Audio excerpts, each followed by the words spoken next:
À l'origine, je suis venu en Thaïlande pour faire des affaires. Au Royaume-Uni, je suis vendeur. Je peux vendre n'importe quoi. Je suis venu ici parce que je cherchais des produits de bonne qualité et à bon prix.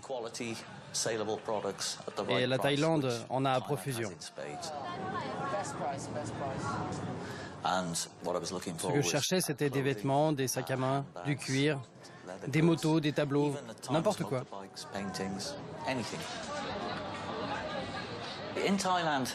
La Thaïlande, c'est un pays tout entier voué au commerce. Vous voulez quelque chose? Quelqu'un le fera.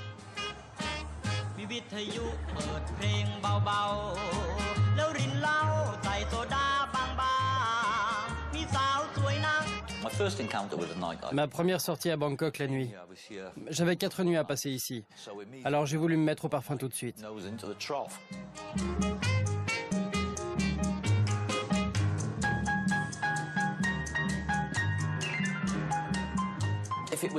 En Occident, ça aurait été hors de ma portée, parce que le prix aurait été trop élevé. Tandis qu'ici, tout est possible. Et je veux en profiter.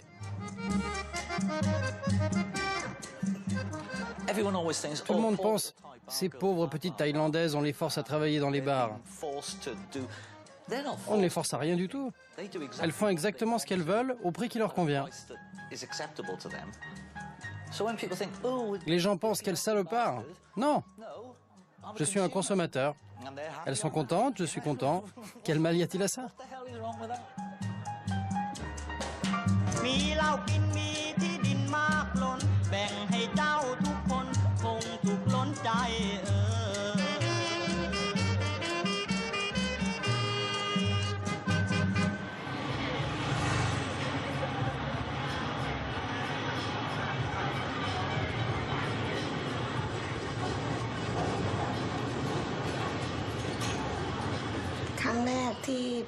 La première fois que je suis allée travailler au Rooster Bar, je suis juste restée assise à regarder les hommes. J'avais peur de sortir avec des Farangs, des étrangers. Certains d'entre eux voulaient sortir avec moi, mais j'avais peur. Au bout d'une semaine, je suis rentrée chez moi. Je suis revenue une deuxième fois et j'ai recommencé à regarder. Un étranger voulait aller avec moi. Mon patron m'a dit d'y aller, mais j'ai dit « je ne veux pas » et je me suis tirée. Et puis j'ai rencontré Mint qui venait travailler dans le bar.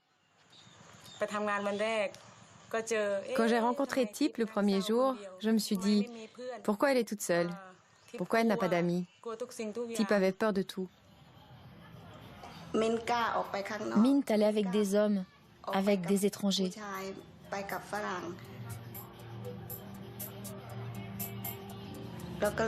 Alors je me suis dit, si une femme vient travailler ici dans ce bar, elle est obligée d'aller avec des hommes, avec des Farangs. Et si Mint peut le faire, alors moi aussi je dois être capable de le faire.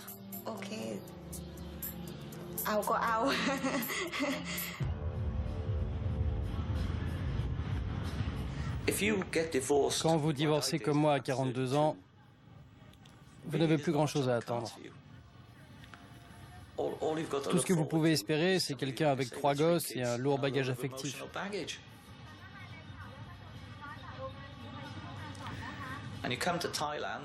Et puis vous arrivez en Thaïlande, et toutes ces jolies jeunes filles nubiles veulent sincèrement être avec vous.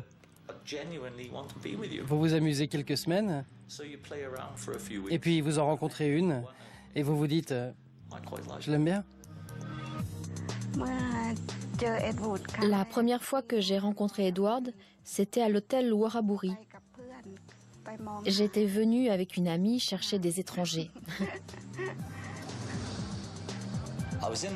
J'étais tranquillement assis au bar de l'hôtel Waraburi quand j'ai vu du coin de l'œil une jolie fille.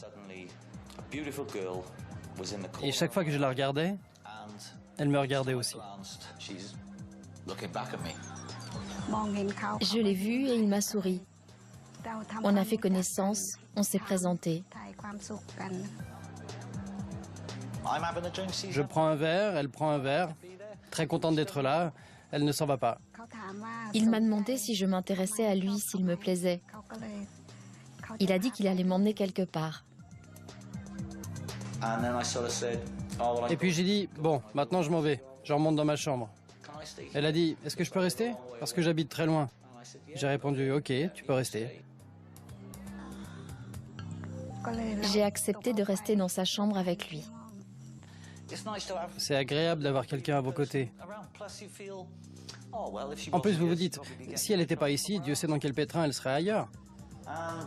Le lendemain, j'attends l'arnaque. Mais elle ne vient pas. Elle était simplement là et je trouvais agréable qu'elle soit là. On a commencé à vivre ensemble. Il disait qu'il prendrait soin de moi. Je me sentais bien avec Tip. Et ce sentiment grandissait de jour en jour.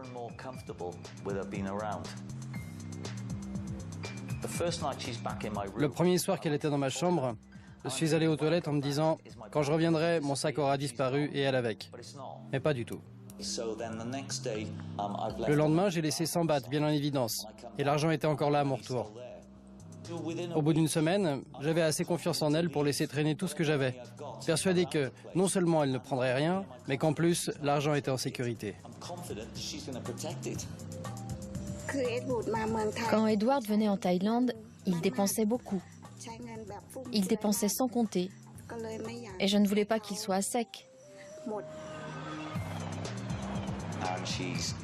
Et elle s'occupe de toutes les choses pratiques qui me posent problème, comme négocier avec les chauffeurs de taxi, parler aux réceptionnistes. Elle nous trouve l'itinéraire le plus court, les meilleurs plats au meilleur prix. Elle n'est pas seulement belle, elle est efficace. Ma journée de travail est réduite de moitié. Qui ne voudrait pas l'avoir à ses côtés? Elle me fait faire des économies et elle est raisonnable avec l'argent. Et finalement, c'est elle qui tient les cordons de la bourse. Parce que plus je lui fais confiance pour faire bon usage de mon argent, plus je lui mets d'argent entre les mains.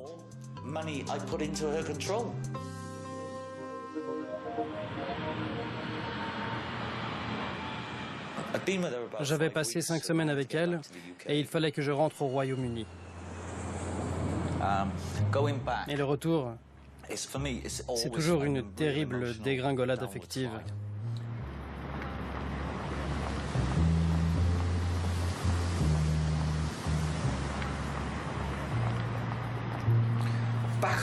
Dans mon pays, je suis une sorte de pestiféré. Je ne suis pas le bienvenu là où on s'amuse parce que je suis trop vieux.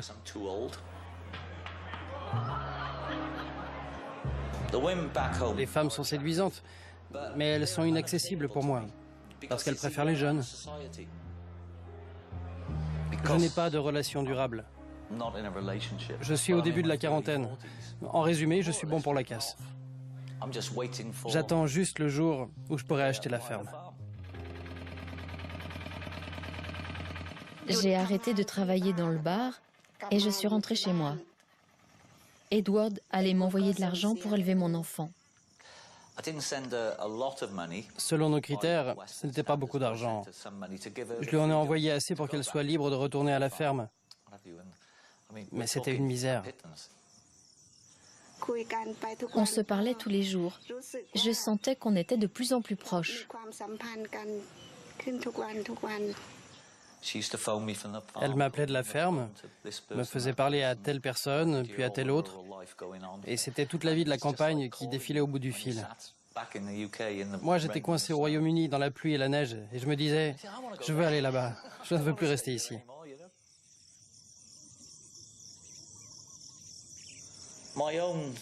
Personnellement, si cette relation s'était terminée, cela m'aurait convenu. Je me serais dit, bon, c'est fini maintenant, je suis rentré. Mais je n'ai pas rompu. Je ne l'ai pas fait, et je ne sais pas pourquoi. C'est comme si elle me faisait croire qu'elle avait besoin de moi. Et cela me plaisait. C'est la vérité. C'est la vérité pure.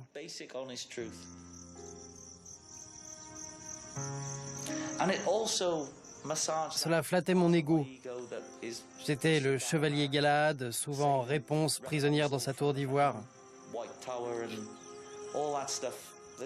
Tout ce cirque que se font les mecs.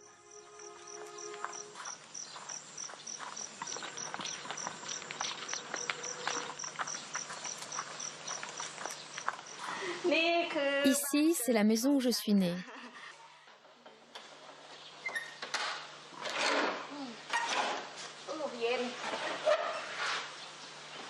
Là, c'est mon père. Là, c'est ma mère. Mon père a été tué par un train. Il est mort quand j'avais 18 ans. Ma mère est morte quand j'avais 28 ans. Ça, c'est ma chambre depuis que je suis née.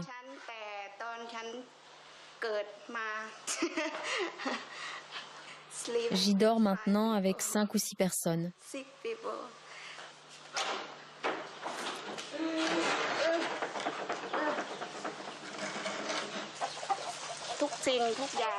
Tout ce qu'il y a ici, mon père et ma mère l'ont construit à la sueur de leur front.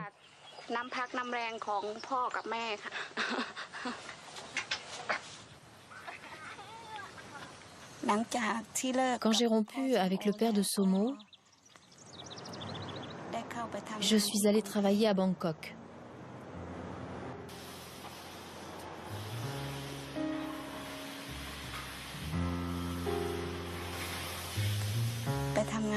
Je suis allée travailler dans une usine de plastique. On me payait 4 $ par jour. Chaque mois, j'envoyais de l'argent pour la pension de Somo. 40 $ par mois. Je gardais 80 $ pour me nourrir et me loger.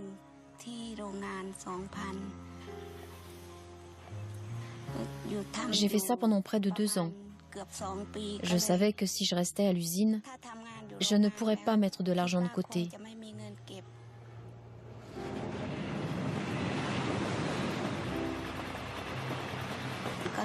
Alors j'ai quitté l'usine.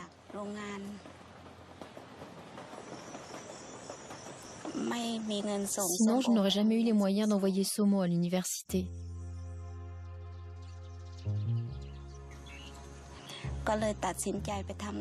C'est là que j'ai décidé de travailler dans un bar.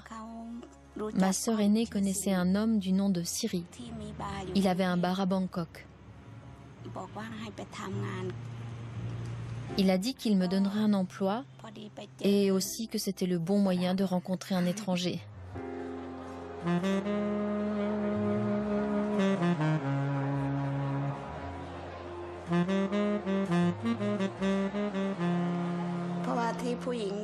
Parce que les femmes qui travaillent dans les bars ne le font pas seulement pour l'argent. On veut un homme, un brave homme qui puisse nous entretenir.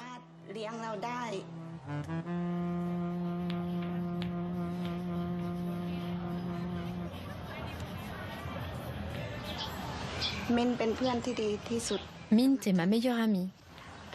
On travaillait ensemble dans le bar.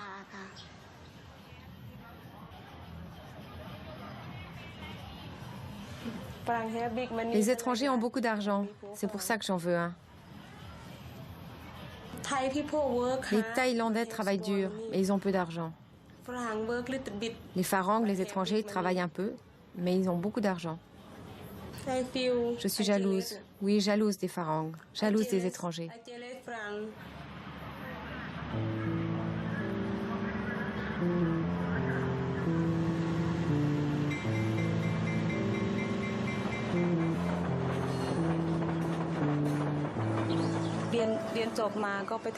J'ai quitté l'école à 13 ans pour aller travailler. J'ai travaillé dans un supermarché pendant 3 ans à peu près. Puis je suis rentrée chez moi et je me suis mariée. Enfin, pas vraiment mariée. C'était un petit ami.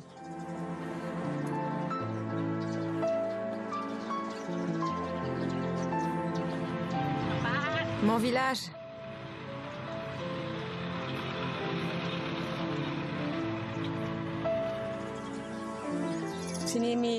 On a eu un fils ensemble. Et quand mon fils a eu 5 mois, on a rompu.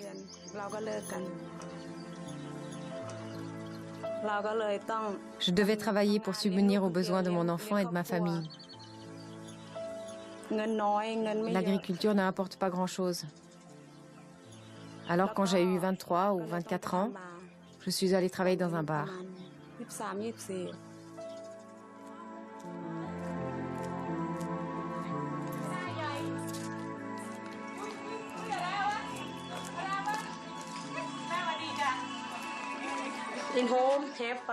À la maison, j'ai 5 personnes à charge.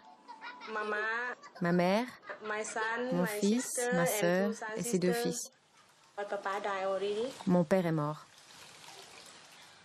Mon fils a 8 ans. Il est dans sa 2e année d'école. L'école est là. Il y va à vélo. Où est ton vélo? Il va à l'école à vélo tous les jours. Sa grand-mère l'envoie faire des courses au marché et il y va à vélo. Il est très serviable. Mais il a peur de moi parce que je ne vois pas beaucoup ma famille.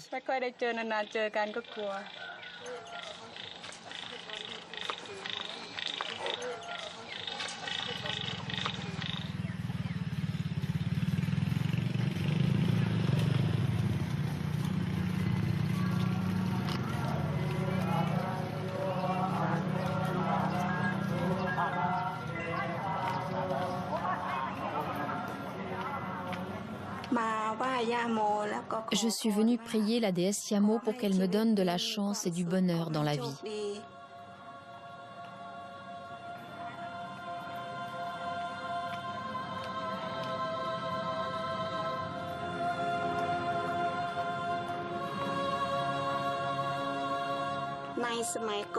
On raconte qu'il y a très très longtemps, des soldats étrangers sont venus.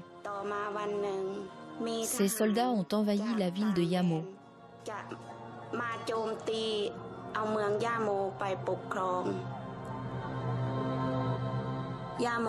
Alors, Yamo est entrée dans une grande colère et elle a eu une idée. Elle a fait venir toutes les jeunes femmes. Elles ont organisé une réception pour les soldats.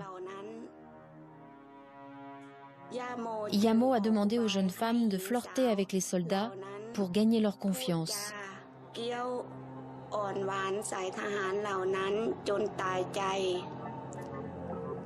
Les femmes les ont enivrés et les soldats se sont endormis. Alors elles leur ont pris leur épée et elles les ont tués, tous, jusqu'au dernier.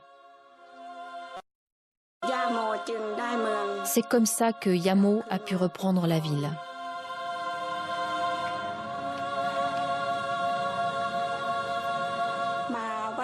Je suis venue prier Yamo pour que ma famille ait de la chance et du bonheur et pour que Somo ait une vie heureuse et pas les mêmes ennuis que moi.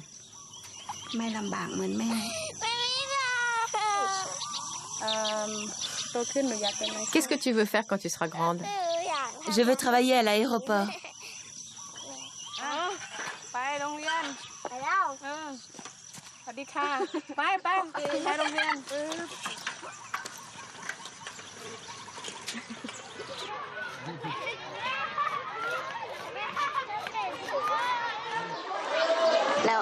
Qu'est-ce que tu veux faire quand tu seras grande? Doctoresse. Maîtresse d'école. Doctoresse?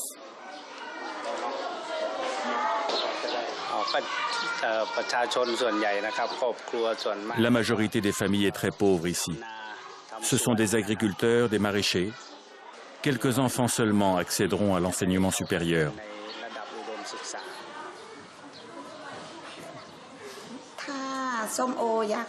Si Somo voulait travailler dans un bar, je serais contre.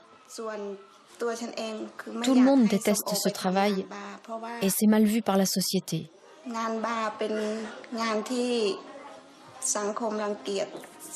J'ai dû le faire pour subvenir aux besoins de ma fille. Si elle voulait le faire, non. Non, je ne voudrais pas qu'elle le fasse.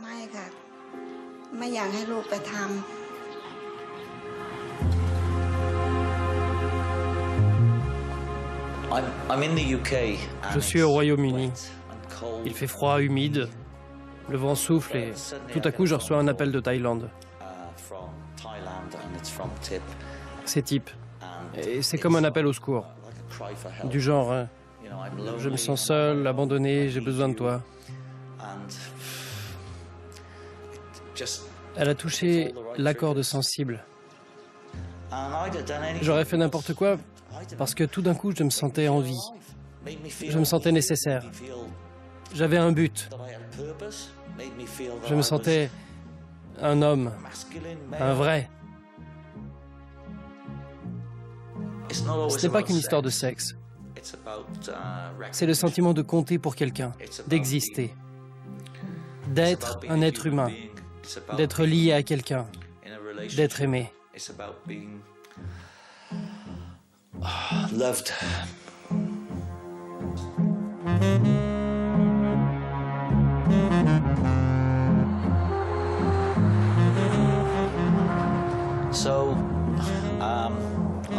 Alors j'ai pris l'avion dans le seul but de la sortir de là, de la sauver. J'étais un peu comme le poisson qui se fait attraper par le pêcheur. L'appât est arrivé et j'ai sauté dessus.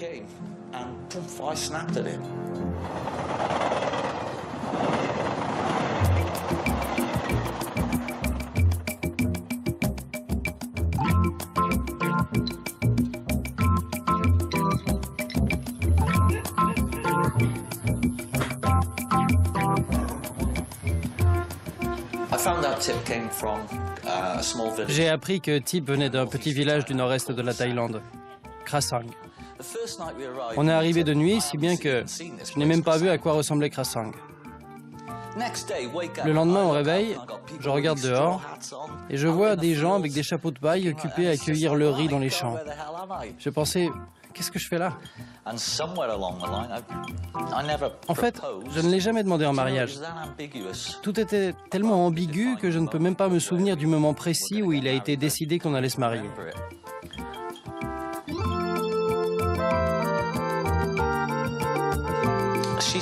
Elle a dit que, pour sa position dans le village, il fallait qu'on fasse un mariage thaïlandais. J'ai sans doute l'air d'un idiot, mais je me suis aussi laissé embarquer là-dedans.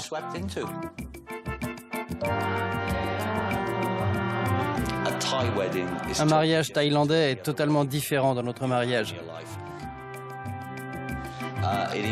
Il faut une tête de porc et vous devez mettre dans une corbeille tout votre argent et vos cartes de crédit que vous récupérerez ensuite. Le chef du village vient et mange. Tout le monde boit et tout se passe en un instant. C'est irréel, comme dans un rêve. C'est fou. Midi arrive et tout est fini. Tout le monde va travailler au champ et ça y est, vous êtes mariés.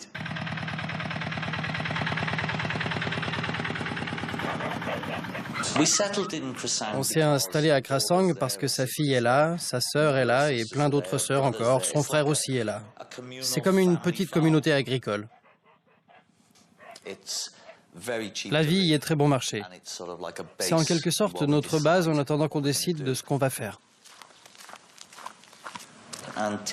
Tip me montre ce que sa mère lui a laissé par testament. Cette bande de terre par-ci et ce lopin par-là. On s'est dit qu'on pourrait y élever des cochons. Et ce qui fut dit fut fait. En 3 semaines, on avait notre porcherie.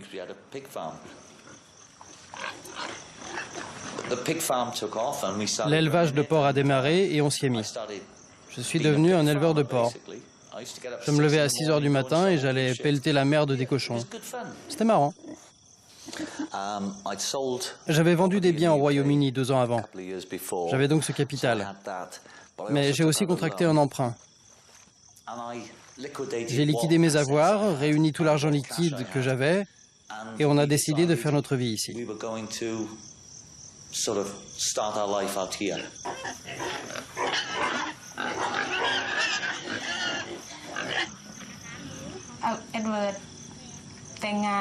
Edward a épousé Tip et il est allé vivre à Krasang.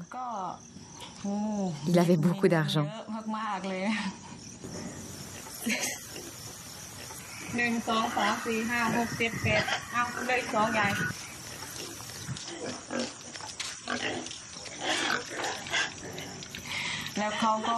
Et il dépensait, dépensait et dépensait encore. Il achetait une chose et une autre. Par exemple, une machine à laver pour la famille.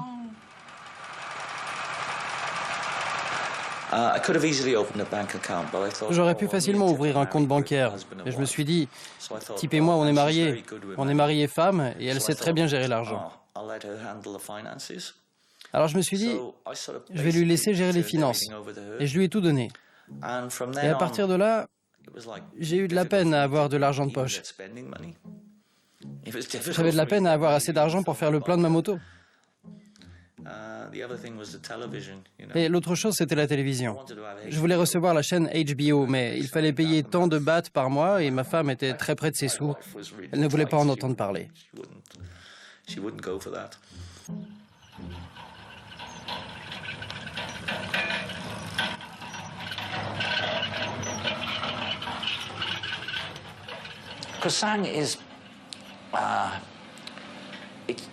Krasang, c'est tranquille, calme et mortellement ennuyeux. Ça faisait un moment que j'étais à Krasang et je croyais que j'étais le seul Farang en ville.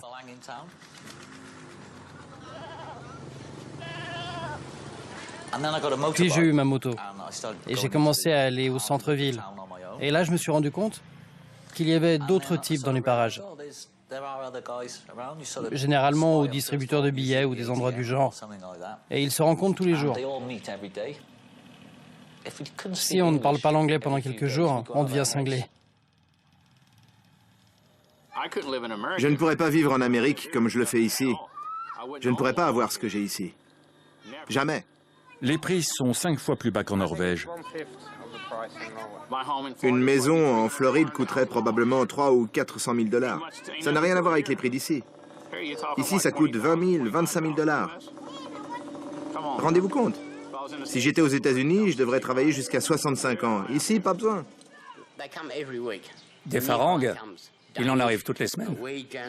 Des Danois, des Norvégiens, des Allemands, des Anglais, des Écossais.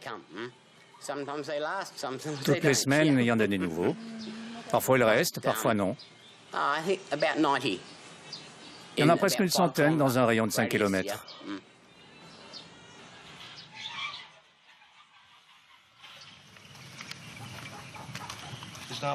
Il n'y a pas grand-chose à voir, mais c'est chez moi. C'est ma maison.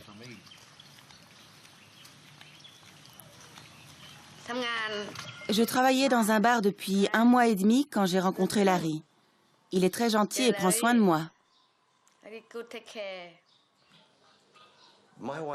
L'important pour ma femme, c'est qu'elle et moi soyons mariés. Je pense qu'elle m'aime, bien qu'elle dise que non. Elle me dit carrément « je ne t'aime plus ». Non, elle me dit « je ne t'aime pas », tout court. Je lui dis « oui, je sais ».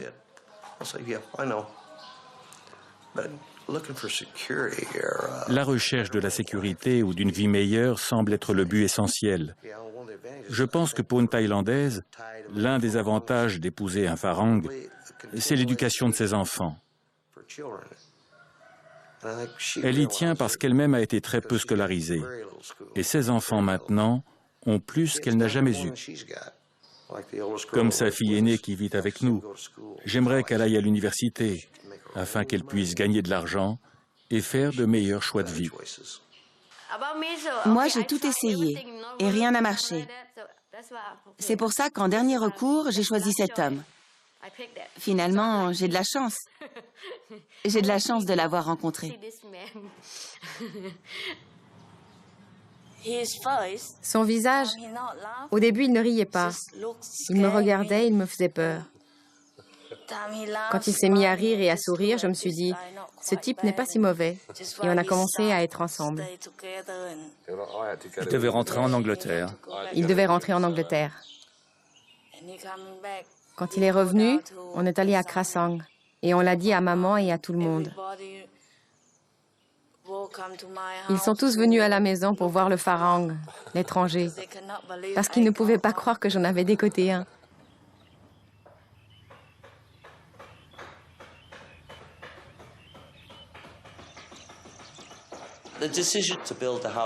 On a décidé de construire la maison parce qu'on avait du liquide disponible et que ça aurait été bête de le gaspiller. Quand on est à l'autre bout du monde, on se dit « Qu'est-ce que je peux faire de cet argent ?» L'argent file et on sait qu'un jour, il n'y en aura plus. Alors, autant construire quelque chose de permanent. J'ai donc construit une maison, une porcherie, monté une entreprise et je me suis fait une nouvelle vie.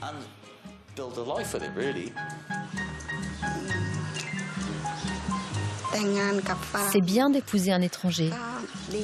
J'aime bien les étrangers. Ils nous gâtent. C'est pas comme les Thaïlandais. Ils nous donnent tout.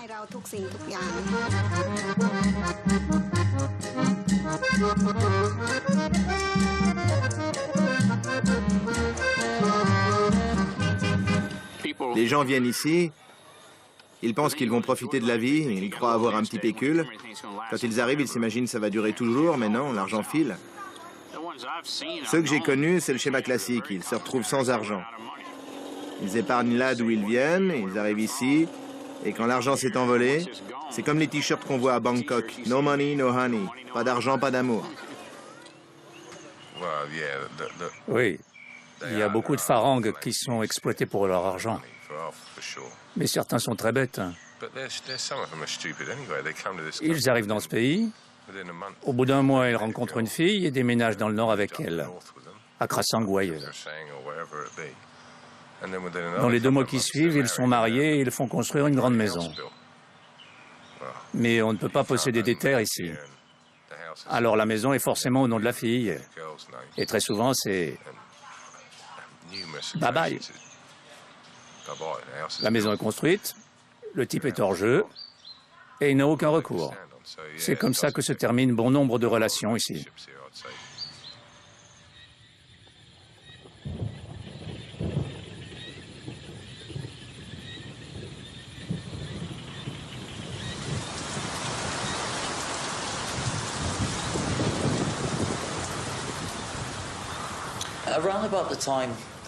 À peu près au moment où la maison a été terminée, l'attitude de Tip à mon égard a radicalement changé.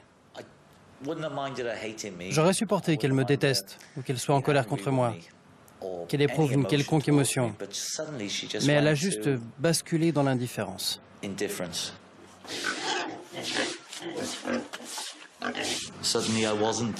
Tout d'un coup, je n'étais plus Edward l'aimable, le plaisant, le rigolo. À partir de là, les choses n'ont fait qu'empirer jusqu'à la fin. En fait, c'est ce qu'elle ne faisait pas, plus que ce qu'elle faisait. Elle vaquait à ses occupations quotidiennes, que ça me plaise ou non.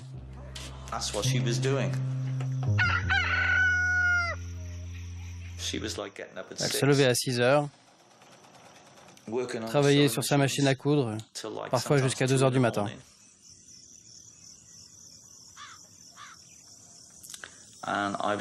Et moi, je restais là, avec mon ordinateur sans accès à Internet. Je regardais des DVD, ou bien je me tournais les pouces.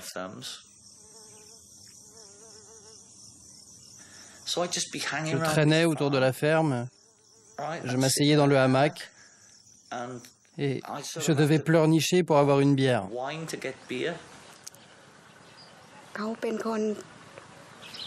C'est quelqu'un qui parle tout le temps. Il parlait beaucoup. Moi, je n'aime pas les bavards. J'aime le calme et le silence. Ce qui a fait basculer les choses, c'est quand j'ai compris qu'elle ne m'appréciait pas du tout. Je ne parle même pas d'amour. Elle n'avait aucune affection pour moi.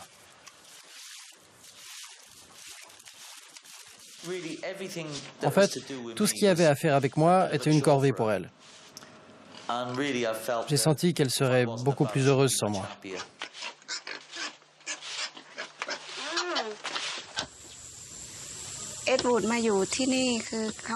Quand Edward est venu vivre ici, il ne pensait pas travailler du tout.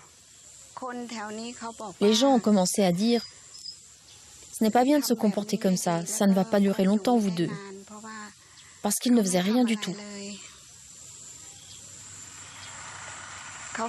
Les gens pensaient qu'un jour il n'aurait plus d'argent, qu'il devrait rentrer chez lui et qu'il n'aurait nulle part où aller.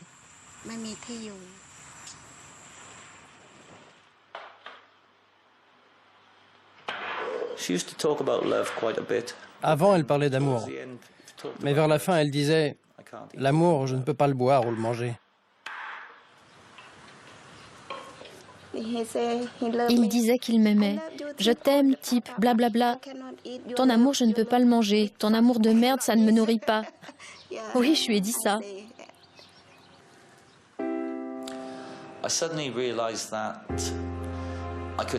J'ai compris que je pouvais rester aussi longtemps que je voulais, mais que ce ne serait jamais une vraie relation.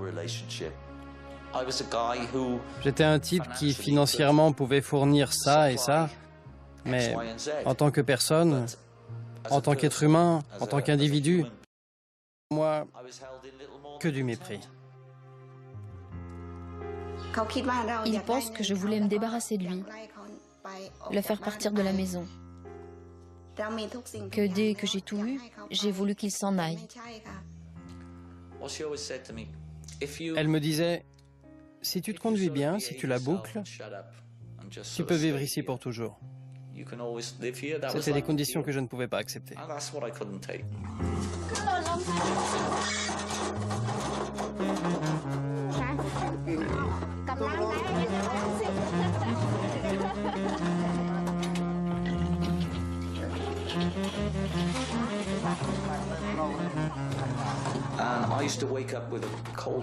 Certains matins, je me réveillais avec une boule d'angoisse dans l'estomac. Je ne peux pas, je ne vais pas continuer à vivre comme ça. Et c'est ça qui me fait peur. Je ne sais pas ce que je vais devenir parce que j'ai tout investi là-dedans. J'ai peur de finir comme je suis maintenant. L'inévitable. Je le sentais arriver. Au revoir, cochon.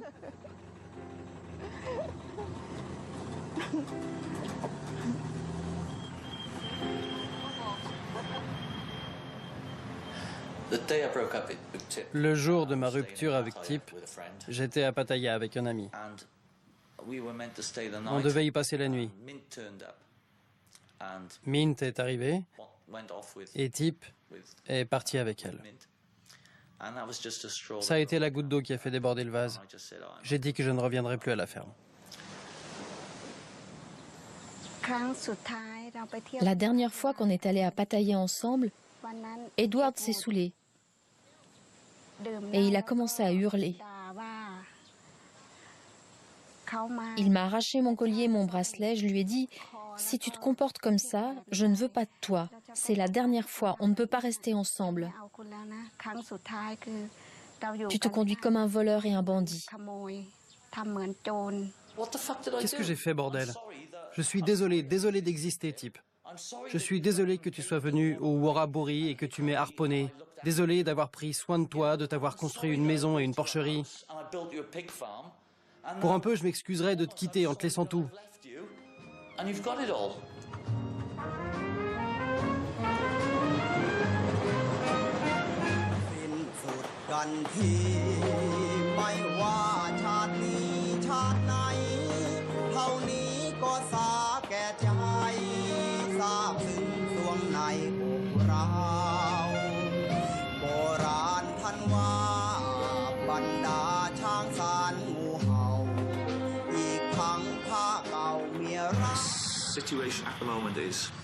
À l'heure actuelle, j'ai absolument tout perdu.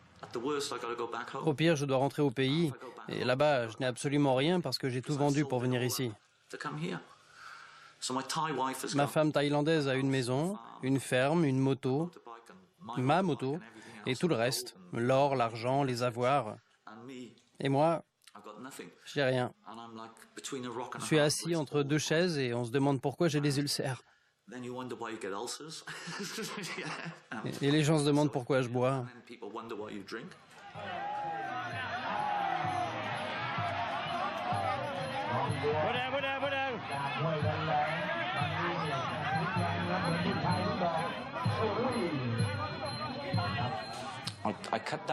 Mon cercle d'amis au Royaume-Uni s'est beaucoup réduit parce que j'ai été souvent déçu. Les rares amis avec qui j'ai gardé des contacts mènent leur propre vie. Ils ont des enfants, un travail, des occupations. Je ne peux donc pas m'en aller en comptant sur la générosité de mes amis.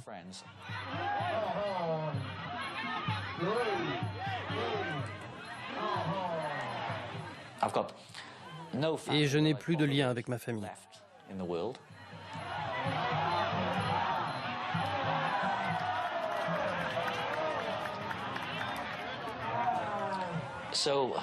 C'est une perspective assez effrayante.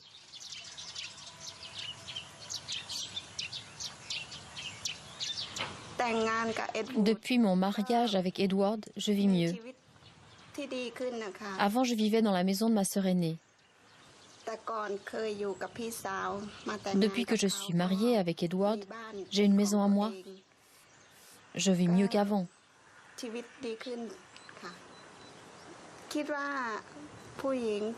Je pense que les femmes se marient pour l'amour, mais aussi pour l'argent.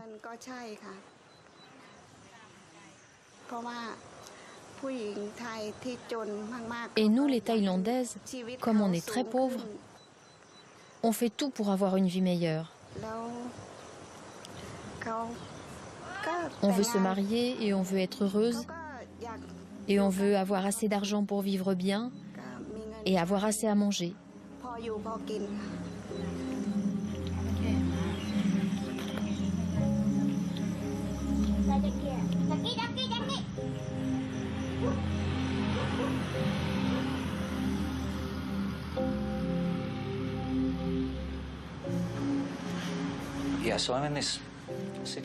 Je suis dans une situation où, heureusement, grâce à de bons amis, je ne suis pas à la rue.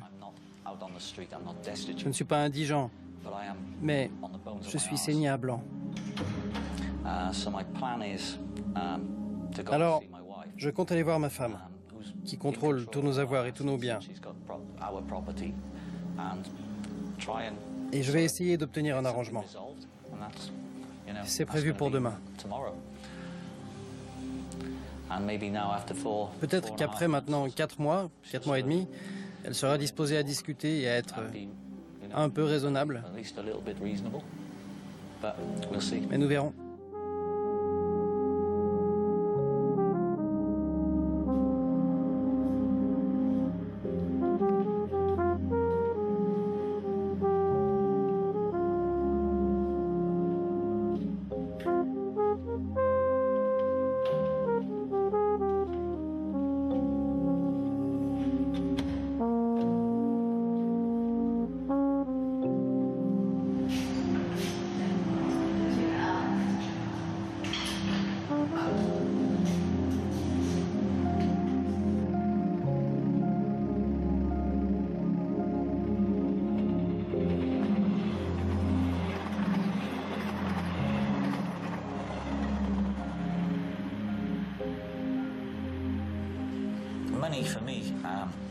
L'argent a beaucoup d'importance pour moi maintenant. Parce que sans lui, vous perdez tout. Les relations, les amitiés, les affaires. Vous perdez tout sans argent. C'est quelque chose que la Thaïlande m'a appris.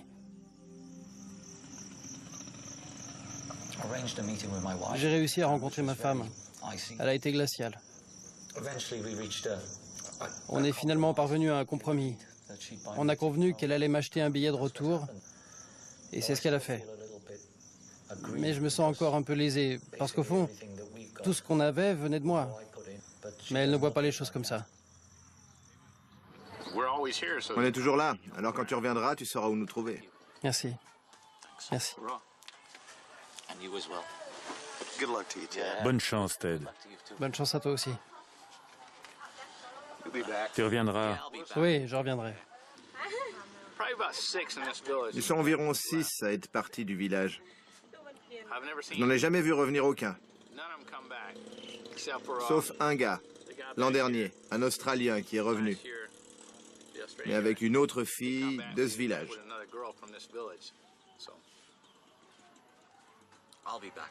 Je reviendrai. Tu reprendras le dessus, ça te fera du bien de partir. Oui.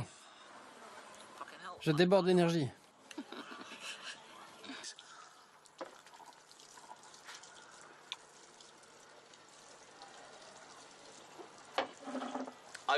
Je vous envie. Ça fait 3 jours d'affilée que vous êtes ici. Je croyais que vous ne veniez qu'un jour sur 2.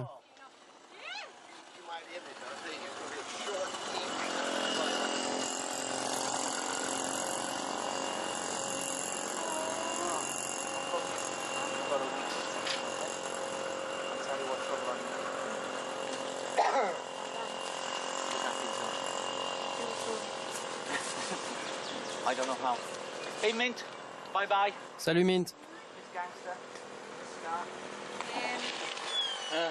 Oh.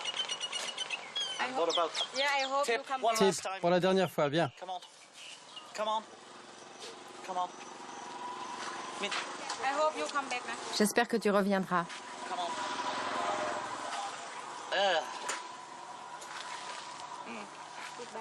Goodbye. Au revoir. Je te revois bientôt, ok? Au revoir, pour toujours. Pour toujours? Serious?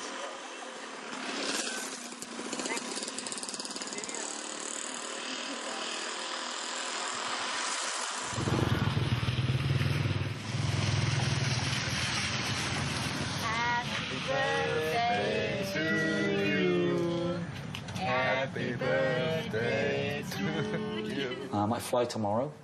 Je prends l'avion demain. Devastated at the moment. Je me sens anéanti en ce moment. Happy birthday. Bon anniversaire. I'm 50 today, bro. J'ai 50 ans aujourd'hui.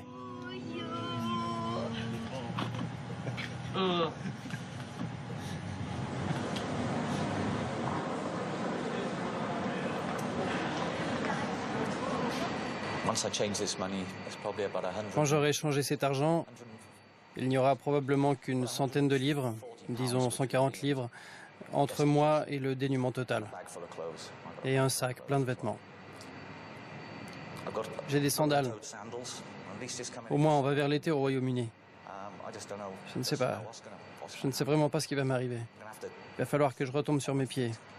So maybe the sandals. Peut-être que ces sandales vont m'aider, And it's mais ça va être dur. gonna be tough, really tough, Très très dur. really tough.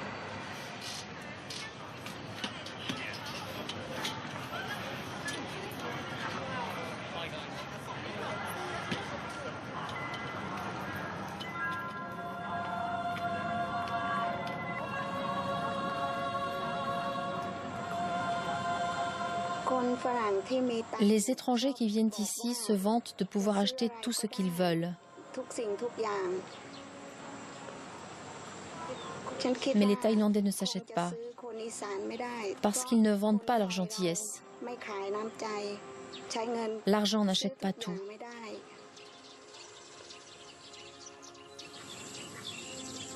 Aujourd'hui, c'est l'anniversaire de Somo. Elle a 12 ans.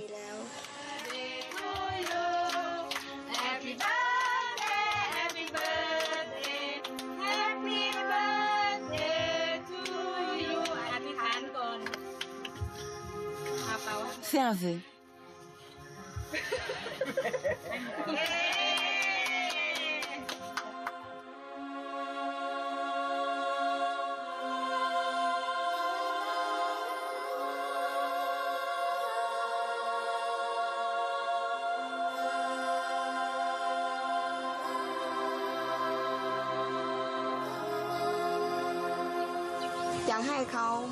Je veux qu'elle ait une vie meilleure.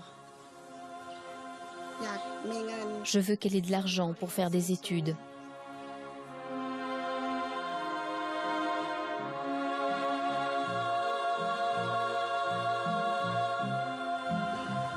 Elle veut être hôtesse de l'air.